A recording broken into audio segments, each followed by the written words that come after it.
आज का टॉपिक है पितृदोष। कि आपने कभी अपनी फैमिली में किसी और की फैमिली में सुना है कि बहुत लंबे कर्जे जो चले आ रहे हैं, बहुत टाइम से जनरेशन टू जनरेशन चलते आ रहे हैं, ख़त्म ही नहीं हो रहे हैं, और आपके पेरेंट्स, आपके ग्रैंड पेरेंट्स के टाइम से चल रहे हैं।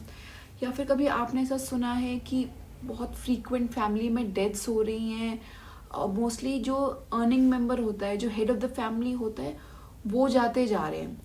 या फिर कुछ ऐसा हो कि आप कितना ज़्यादा हार्ड वर्क कर रहे हैं, मेहनत कर रहे हैं, पैसा आ भी रहा है, पैसा कमा भी रहे हैं, पर वो टिकता नहीं है, वो कहीं ना कहीं खर्च हो जाता है, निकल जाता है, हाथ में पैसा नहीं टिकता और तंगी रहती है पैसों की। तो जनरली ये होता है पितृदोष। तो मेरे हस्बैंड की फैमिली में भी कुछ ऐसा ही हो रहा था। मेहनत कर रहे थे, पैसा आ रहा था पर पैसा टिक नहीं रहा था, फ्रीक्वेंट डेथ्स हो रही थी और लॉन्ग स्टैंडिंग डेब्ट्स चल रहे थे, कार्मिक डेब्ट्स जिसे कहते हैं। तो मेरे जो मदर हैं, not my mother in law but my mother, उनके एक पंडित जी हैं, तो उन्होंने हमको गाइड करा कि ये पितृदोष की वजह से होता है, जो प्रॉब्लम्स जो आ रही हैं आपको, इसमें कुछ ज़्यादा नहीं करना, कुछ ज़्यादा लंबे खर्चे नहीं करने, सिर्फ छोटी छोटी उन्होंने हमको 4 या 5 चीज़ें बताई जो मैंने फॉलो करी श्राद्ध में। अब 2024 में श्राद्ध आ रहे हैं 17 सितंबर से लेके 2 अक्टूबर तक। तो इस बार अगर आपके भी ऐसा फील होता है, आपके घर में ऐसा कुछ हो रहा है, तो जो मैं अब आपको बताने वाली हूँ वो आप फॉलो कर सकते हैं। और क्योंकि मुझे भी रिलीफ इससे मिला है इन चीज़ों से, तो आप भी इसको ज़रूर ट्राई करिए।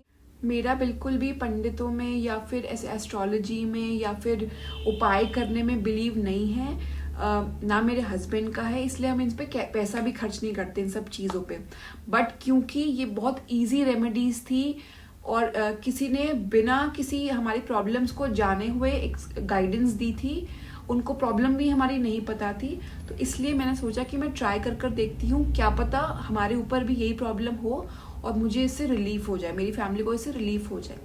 तो इसमें कुछ नहीं करना है, बहुत ही ज़्यादा इजी स्टेप्स हैं ये। नंबर 1 ये है, आपको सुबह उठकर नहाने के बाद आपको सूर्य जी को जल चढ़ाना है, उसमें काले पानी में काले तिल डालकर। नंबर 1 आपको रोज़ सुबह हनुमान चालीसा पढ़नी है 15 दिनों के लिए। और उसके बाद आपको घी का दीपक जगाना है शिवलिंग पर 2 लौंग डालकर। और अगर आप कर सकते हैं तो आपको गीता का पाठ करना है।